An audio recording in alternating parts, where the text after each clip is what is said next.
and my check marks are there, and usually it just takes a second or two. People are already leaving comments. We've got Kevin is saying good afternoon from Lakeland, Florida. Good to see you, Kevin. Happy Memorial Day down there. You guys are all on holiday today. And we've got Mustek is saying hi there. Hey, how you doing? All right, I see people rolling in. Evelyn, I'm gonna play the intro reel, and then we're gonna get underway. Sounds great.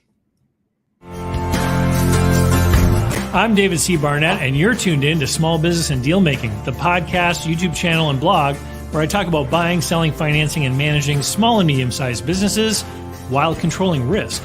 So if you're looking to take control of your future through buying a business one day, or if you already own a business and you're looking to grow or exit, you've come to the right place.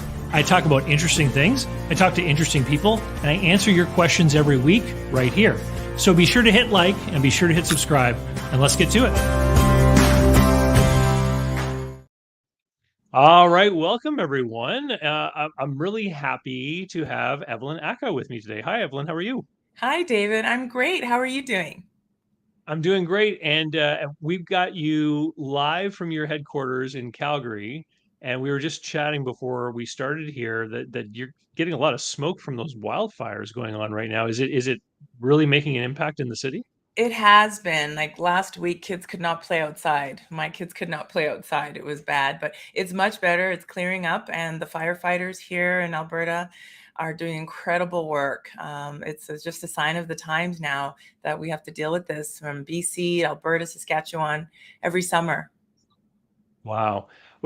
What we're here today to talk about what it's like or what the process is for people to move from other countries into Canada as entrepreneur or investor immigrants. Yeah. And so I wanted to have you on because this is your background. You want to take a few minutes and just tell us a little bit about how you got into this field and maybe what drove you or Mhm. motivated you to get into this part of the law? Oh, I'd love to. Thanks so much for the opportunity again to be on your podcast. So I've been practicing law for almost 24 years, and I started my career in Toronto. I'm originally from Vancouver, and after law school at UBC, moved to Toronto and was a corporate lawyer, actually. And I wasn't happy. I wasn't enjoying it in my first couple of years. And so I ended up working at a large global accounting firm that was launching a legal department. And at the end of all of that, they decided to focus on corporate immigration and keep us. And so I learned corporate immigration formally as a corporate lawyer. And I just found that the personal side plus the business side really worked well with my personality and what I like to do. And I've been doing it ever since. Now on my own with Ackah Business Immigration Law. Awesome. And so let's talk about this because I've often had some people ask me questions about moving to Canada, and I'm not an expert, but what I do know is that, it can be very different from what people might expect because, of course, in addition to the federal government rules, we have different provinces, and sometimes the provinces can have their own thing going on. And Mhm. so I'm just wondering, could you describe to us in general what this looks like, and then Mhm. we can maybe talk about some of the programs and what things people need in order to qualify to be able to do this? Absolutely. So the nature of our practice is corporate and personal. And I find that sometimes what's great is a lot of our clients are business owners, whether they're from India or Hong Kong or Dubai. They own businesses. And that's one stream to get to Canada is basically setting up a Canadian entity, which we also do. We incorporate a related business, for instance, and they can transfer as executives to start working in their own business. This way, they don't have to bring all the financial paperwork. They don't have to show that they're investing $300,000 million. It's a little bit of an easier easing into the Canadian economy that way. But every province in Canada has a different provincial nominee program for both individuals, professionals, and businesses, and investors and entrepreneurs. And so, plus the federal one is really not working as well. They've kind of neutralized it to the point where almost nobody uses it. And then, of course, there's a startup visa program. So there's many different layers of the immigration based on people's backgrounds, experience, what they want to buy and invest in Canada. So it's pretty interesting. And so, from the sounds of it, it may not be just as simple as going to a government website and seeing a list of criteria and saying, "Oh, I qualify," because you, for example, might help someone may want to move to Canada and maybe they want to go live in Vancouver, Mhm. and you might say to them, "Look, you actually might have an easier chance if you immigrate to Manitoba, and then maybe a few years later look at moving or Yeah. something like that." Exactly. I mean, the whole intention of these programs is to stay in the province. So that's something that I know people have move and do other things. My view is you really want to know where you want to be, but nobody can tell you you can't move across the country once you're a permanent resident. But it's the idea that there are other provinces like that. The Atlantic provinces, for instance, they've got great programs. They've been using it to attract and keep people. That's the plan, so that they can develop their economy and businesses. So not everybody's leaving those provinces. And everybody seems to want to live in Vancouver, but when they start looking at the cost of living and the price of property, et cetera, they kind of get a different view and think maybe Calgary or Edmonton, might be where they actually want to land. So it's not a simple process. And, whatever you do, I always recommend work with a lawyer, make sure they have the right credentials, because getting a refusal is so much harder to fix for the next person that you go to if you do it yourself. So I always feel like give yourself the best shot and do it right the first time and use a legal professional. Okay. And so you mentioned that many of the people that you work with already own a business in another country. So can you kind of take us through a scenario? If I Mhm. owned a business in India, for example, and I wanted to use that as a tool to help me go and live in Canada, what Yep. would I be looking at doing? Yeah, and so when someone calls, I'll think of a client right now off the top. He's an Indian business. They have something like a $5 million business, like Canadian, I think it's US or Canadian, I can't remember, but huge, quite a large size for India. And they actually also have a US entity. And for whatever reason, he also wants to be in Canada. And so what we normally do is once we kind of credentialize them and make sure that their paperwork lines up, they have the right financials, they're not just making $100,000 a year. So there has to be a criteria where we think the government's going to be interested in them. We then do an incorporation for them at Ackah based on where they want to be operating. And in the past, you could only incorporate without a Canadian director in BC. It was one of the few provinces, BC, and I think is it Nova Scotia? And now all the provinces basically allow for non-Canadian and non-permanent resident directors. So wherever you want it to be, we would incorporate. And then we would do what's called an intercompany executive transfer. So they're coming in as workers in their new business that's related to their business back home. So there has to be this intercompany component where you want to So, continue so running they're the actually moving as an employee, not they're as an moving as an entrepreneur. employee slash owner. Yeah, they Okay. are. And it's been great because you're not in a specific program. We do intercompany transfers every day for specialized knowledge workers, managerial and executive. And what's great is they can come and start without the same level of scrutiny or the same kind of criteria to prove how much they're investing, and they can slowly build their business and be self-employed. And then after 12 months or more, they're able to apply for permanent residence. And so they have to be on the payroll. They have to be running the business, like they have to be legitimately engaging in business activity. But many of our clients have obtained permanent residence that way. So let's talk about permanent residence because, as I understand, there's certain hurdles on the pathway from moving here to actually, getting a Canadian passport. And if you want to talk a little bit about sort of those different periods and your Mhm. status as you kind of evolve through that network, For that sure. pathway. Yeah, when most people come to Canada, if they're not coming as permanent residents under like the express entry stream or some other, investor stream, they are coming as workers for the most part. It could be students and doing postgraduate work, and then they work for 12 months, and then they can apply for permanent residence in the provinces as well as federally. So as I said, most of my clients, they get work permits for a year to 3 years. They're renewable.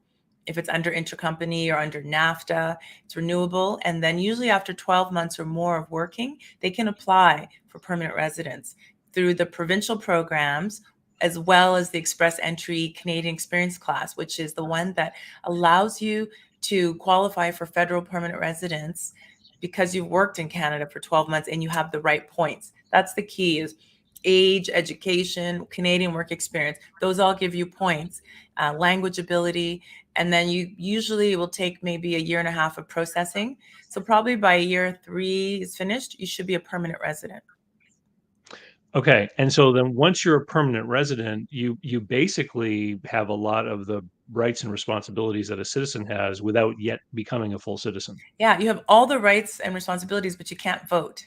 So for instance, right now in Alberta, we have an election today, and Canadian citizens are the only ones that can vote, not permanent residents. And so if you're a permanent resident and you're physically staying in Canada for 3 years out of 4, you can become a citizen after that. So that's like another 3 years. So maybe in year 6, for some people, they're going to be eligible to apply for Canadian citizenship.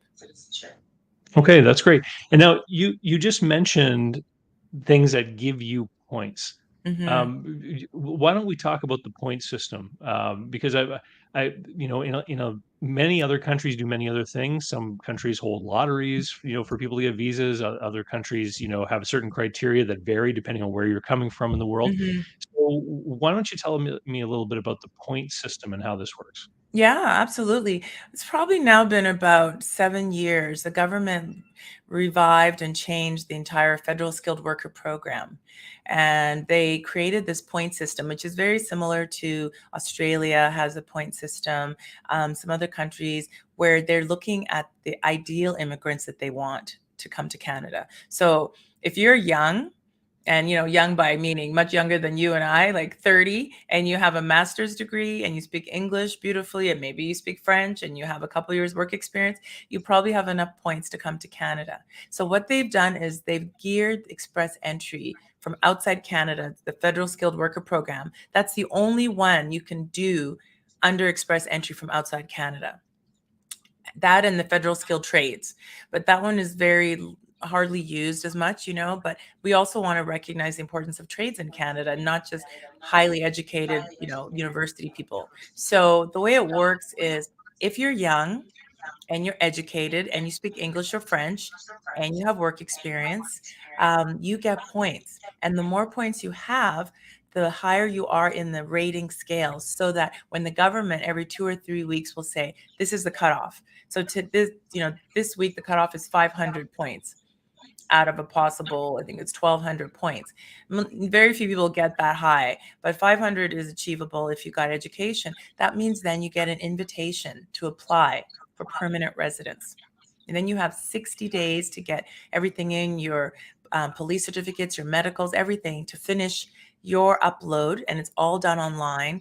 Your upload to the government portal, and then they start the processing of your permanent residence. And that will take probably about a year to finish for most people. So that is the point system based on a federal skilled worker category. Those people, though, David, that are in Canada who work for 12 months, they get more points as well. And so after 12 months of working in Canada or going to school in Canada, they get more points. So for people who may not meet the criteria, like I always think, if you're in your 40s or 50s, you're not going to get into Canada under that federal skilled worker, even if you have a PhD. Remember, I had the PhD guy from Nigeria. He was 40, spoke beautiful English, everything, lots of work experience. He was not able to get through the threshold. So I said, you know what, school or work for 12 months and you're on your way. And so that's what a lot of people are doing if they're a little older. And I guess the rationale for that is the government wants younger people because we're an aging population. Yeah. We need people to help really supplement our CPP and our pension infrastructure. That's literally why they're focusing on younger people.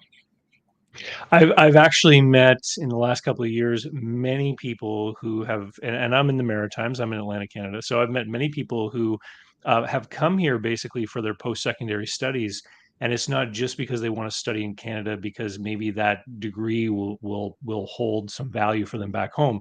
They're choosing to do it because I think we're one of the few countries where coming here as a student really opens this huge door for an opportunity to then flip that time and experience into the process of becoming Canadian.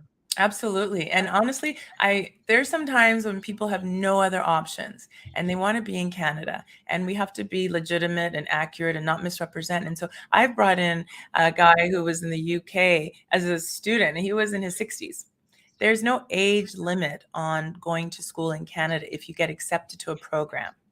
And it obviously has to make sense with maybe your professional background. If you've been an engineer and now you want to go to cooking school, you have to justify why. We have to explain where this transition is coming from.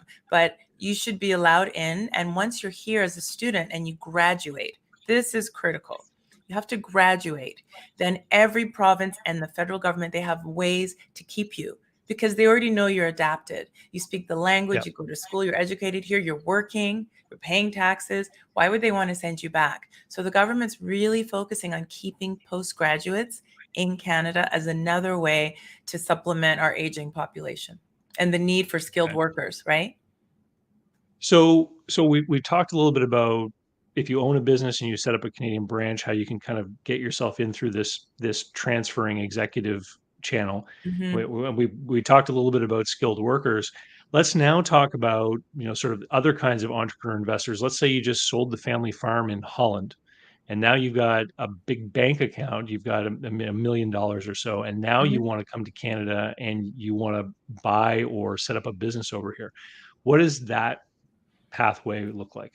Yeah, so that one would be on the entrepreneur slash investor category. And as I said earlier, there used to be a really great program that was a national program. It's not, it's been kind of neutralized, I think, and maybe almost not really workable because the government was finding people weren't actually doing all the things that they said they were going to do.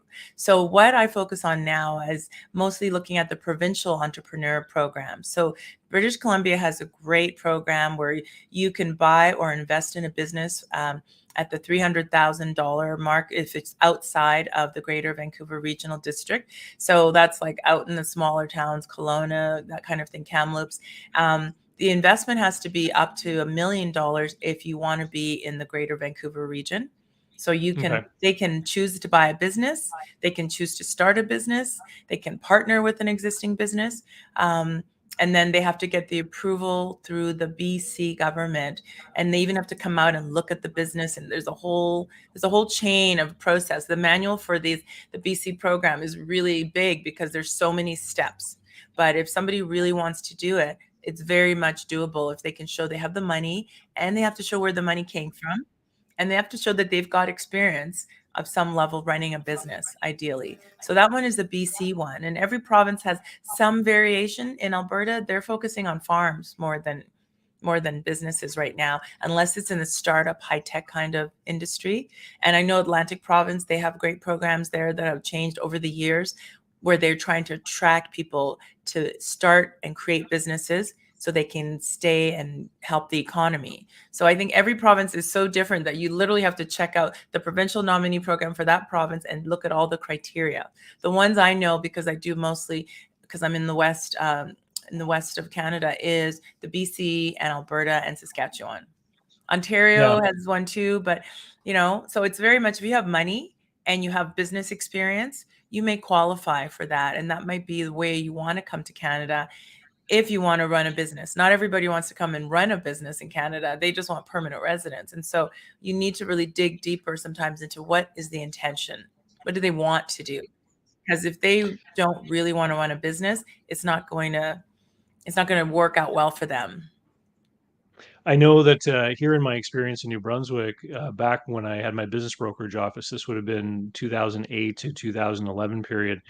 There was a provincial nominee program running at the time where Mhm. people could come to New Brunswick and they had to put a certain amount of funds into an escrow account that was held Yes. by the Crown, and they had then a 24-month period to either start or acquire a business that met certain criteria, and they Hmm. could pledge funds that were in that escrow. They would be released for the transaction, but the government just wanted to hold those commitment dollars to make sure that people actually carried through Hmm. on what they were supposed to be doing under the program.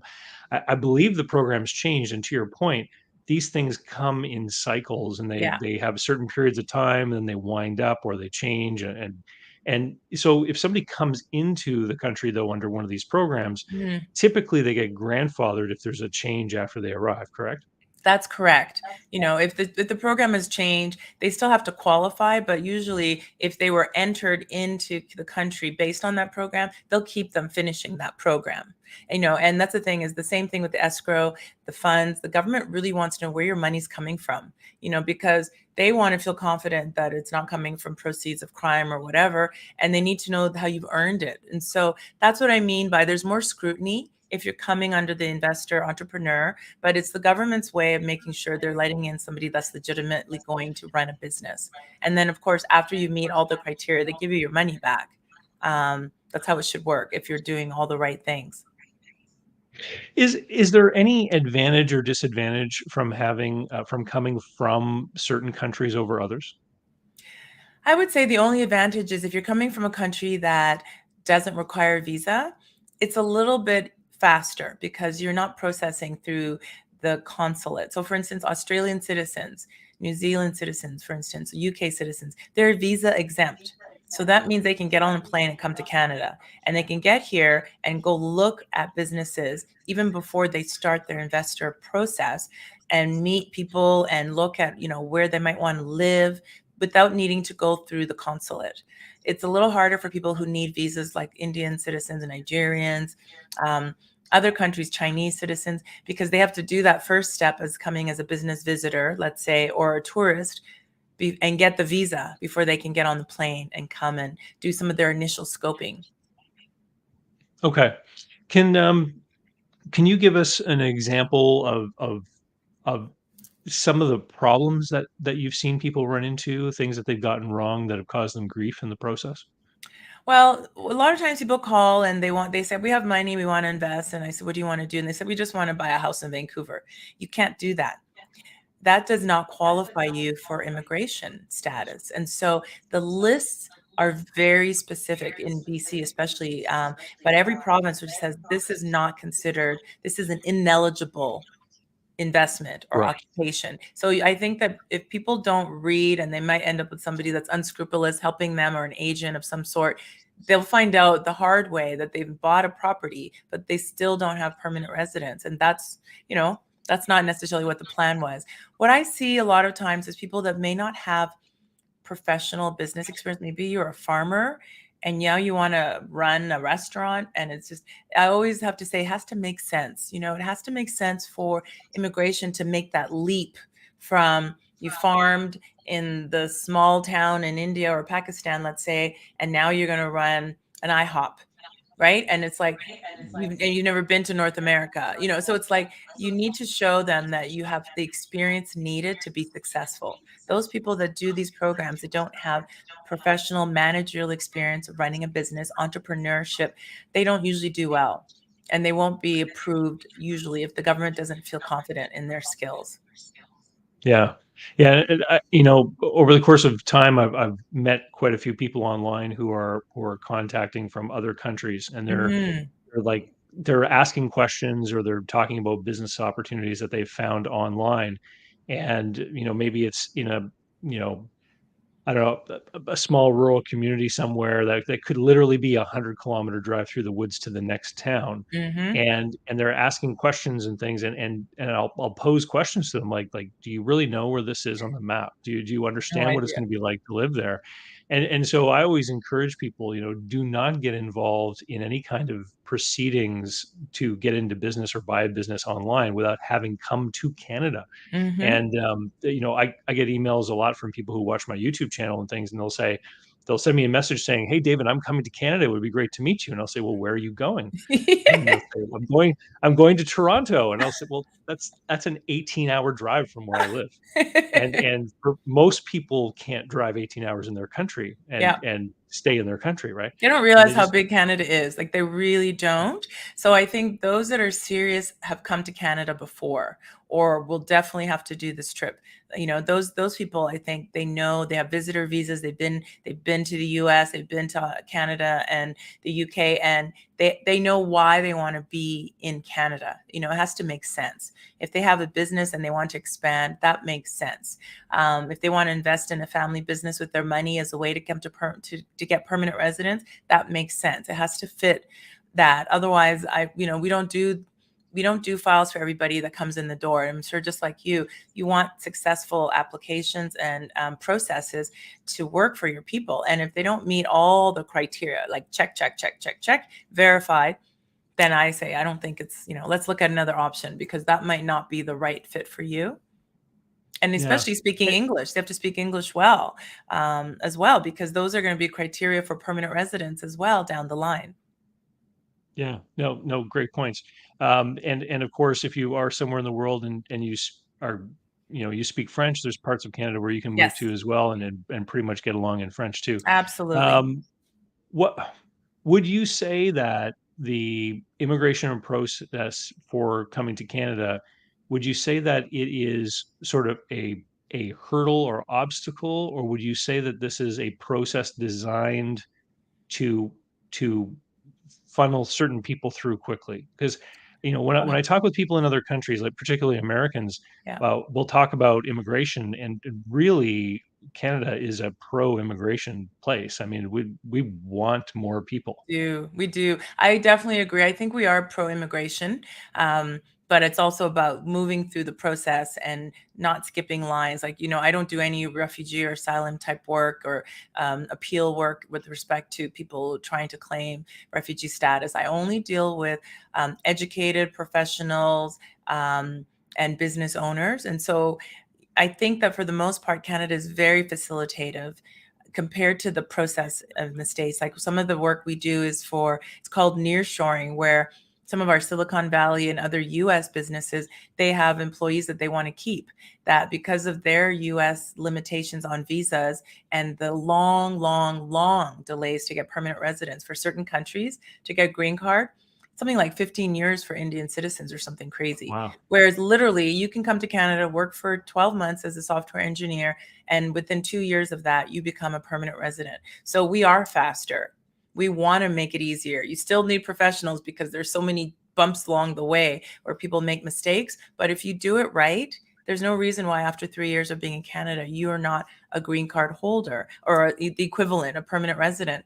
In the States, you could be there for 10, 15 years and still not gain your status. So I don't think that they're as open to immigrants as they say they are, because they make the process incredibly challenging based on citizenship, where you're from. Yeah, So are you saying there's American companies that are setting up offices in Canada just so they can bring people onto absolutely. the continent? Oh yeah, we've been doing it for probably 5 years, because they want to keep them here. So it's even easier if they wanted to transfer them. Let's say if they're working in India for them or China and they wanted to bring them, but they can't get them a US visa, or they've maxed out of their H-1B visa, which is the skilled worker visa.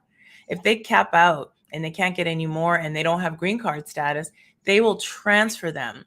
Just like how we do, we transfer them to Canada. They usually work for their related Canadian entity on Canadian payroll, and they get to stay in the same time zone in Vancouver or, in Alberta or Toronto. Yeah. And then I suppose if they're here long enough and become Canadian, that just completely changes the script on them moving back to the States. Absolutely. If you're a Yeah. Canadian citizen, you get the benefit of NAFTA. So let's say, even a lot of times they just want to wait, maybe spend a couple of years to 5 years waiting here, hoping that their numbers will come up for their permanent residence in the States. But at the end of the day, they could be a citizen and still be waiting. And then they get the benefit of going down under NAFTA, which gives them way more options for literally port of entry work permits. So yeah, a lot of businesses have been doing it, this nearshoring concept, because of the limitations, especially when Trump was in power. He made even more changes to the H-1B visa category. They have a cap. So yeah, and part of the work that you do as an immigration lawyer is helping Canadians who have work issues in the U.S. that Yes, want to go over there. Why don't we talk a little bit about NAFTA, because it sure. creates special provisions for people within North America, certain people within North America, Mhm. to be able to move more freely and work in the three countries. Can you Yeah. tell us a little bit about that?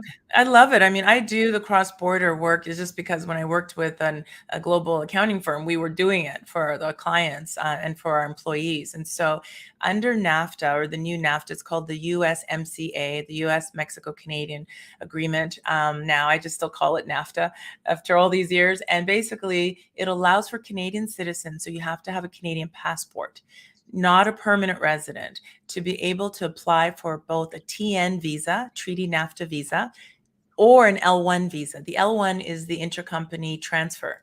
It's a great category. And so, for instance, if you're on the list of professions, engineers, professor, doctor, veterinarian, all of these, lawyer, nurse, you can qualify if you have a job offer in the States and get your work permit at pre-clearance on the Canadian side of the border as you're flying to the US, or at the border as you're entering the US, you get your work permit.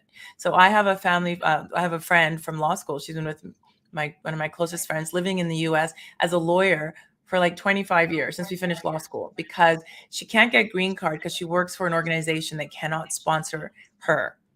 It's a government entity, but she can live there as a lawyer and work there. And she has and every 3 years, we just renew her TN visa. So a TN visa is great for that. The other one is the L1A, which is the managerial executive transfer, equivalent to the one I talked about for people coming from other countries into Canada. We have one into the US. L1A or L1B is B is the specialized knowledge, A is the manager executive. And that one you can get at the airport as well for 3 years initially, to work and live and bring your wife and kids and be in the US, or bring your husband and be in the US. So these are great benefits that Canadians have that might take an hour or two at the port of entry. But if you have all your material done right by a lawyer that knows what they're doing, you can start a life and expand your business as well as give yourself US experience.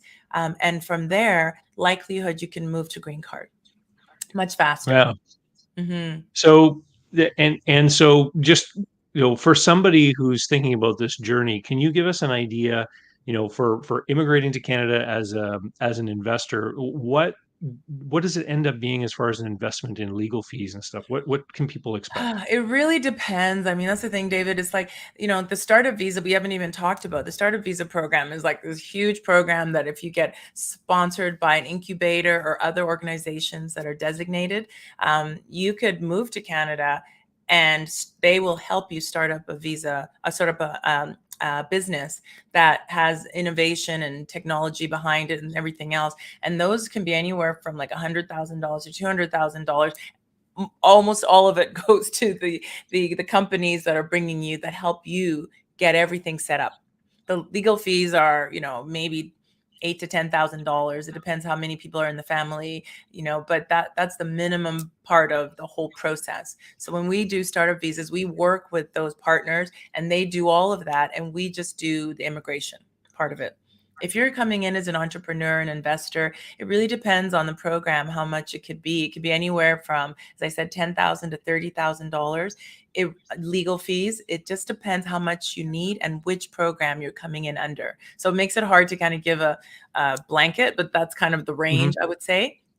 And we also work with other businesses where they help do business plans, even for intercompany transfers. If you don't have that ability to write a really good business plan about why you want to come to Canada, we have partners that we can refer people to say, work with them and get a strong business plan. So that would help supplement your intercompany transfer application. So that might add another $4,000 or $5,000 to the costs of coming as a transferee.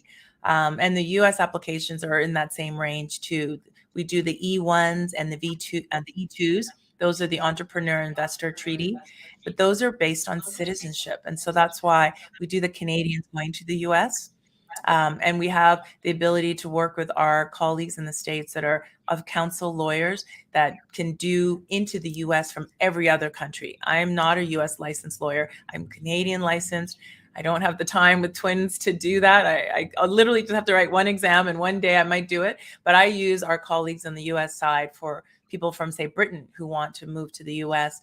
under L1s or E1s or E2s. So it's a lot to learn. Just like you have to specialize in something. So that's what I specialize in.